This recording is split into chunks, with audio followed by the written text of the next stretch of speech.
आज मैं बताने जा रहा हूँ अपनी गर्लफ्रेंड के बारे में। यदि आप हमारे चैनल पर नए हैं तो वीडियो को लाइक और चैनल को सब्सक्राइब करना ना भूलें।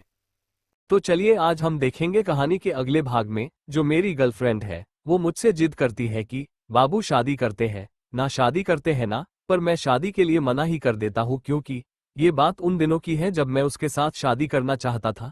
तब वो मुझे मना करती थी और बहाने बनाती थी, पर आज उसका कोई बॉयफ्रेंड नहीं है तो मुझसे शादी की जिद लगाए बैठी है।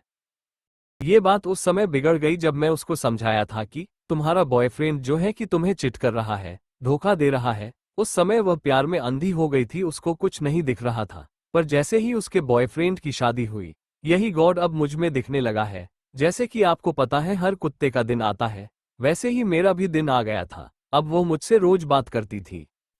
अच्छा, ठीक है, समझ गया। और अपने एक्स के बारे में बताती फिर रोती रहती है। यही चलता रहता है कि अब वह सोचती क्या है मुझे नहीं पता, पर मुझे ऐसा लग रहा था कि अब वो मुझसे कुछ चाहती है। ऐसा नहीं है कि मैं उसको पसंद नहीं करता, मैं करता था, पर मैं जब करता था तब वह भाव नहीं देती। इस वजह से मेरा प्यार भी उसके लिए कम हो गया था। ऐसा नहीं था कि मैं उसके लिए नहीं रुका, मैं उसका वेट किया 2 साल, पर मैंने आपको जैसे कि पहले ही बताया है वो कहीं डूबी हुई थी उसके प्यार में। इस वजह से मैं भी उसको ज्यादा टाइम नहीं देते हुए उसके से काफी दूर हो गया था। पर अब जब उसकी मजबूरी बन गई थी कि उसको एक कंधे की जरूरत थी, तो उसको कोई कंधा देने वाला मिल नहीं रहा था। तभी उसको याद आया और मैं उसका कंधा देने वाला बन गया। मुझे भी बुरा लग रहा था, इसलिए ऐसे दुख की घड़ी में मेरा उसको अकेले छोड़ के जाने का मन नहीं किया। इस बीच मैं भी सिंगल था। जब हमारी बात हुई तब पता चला कि वो उसको भूल ही नहीं सकी थी। इस वजह से ही वो बहुत रोती थी और वो कॉलेज के साथ साथ ड्यूटी भी जाती थी। इस वजह से उसका ध्यान बटा रहता था और धीरे धीरे उसको भूल जाती है।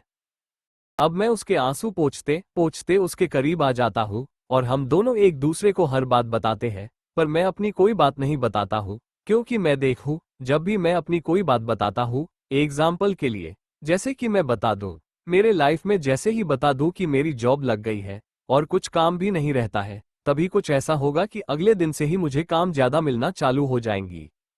अब दोनों साथ साथ रहते रहते बात करते हुए गर्लफ्रेंडर्स बॉयफ्रेंड बन जाते हैं और साथ ही साथ मजे से जीवन बिता रहे होते हैं। लड़की तो अच्छी थी, पर वो थोड़ी चिड़चिड़ी जैसे रहती है। इस वजह से मुझे अच्छा नहीं लगता है उसका व्यवहार। बाकी लड़की तो खरा सोना है भाई, और क्या ही तारीफ करूं उसकी, जितनी करूं वो कम है।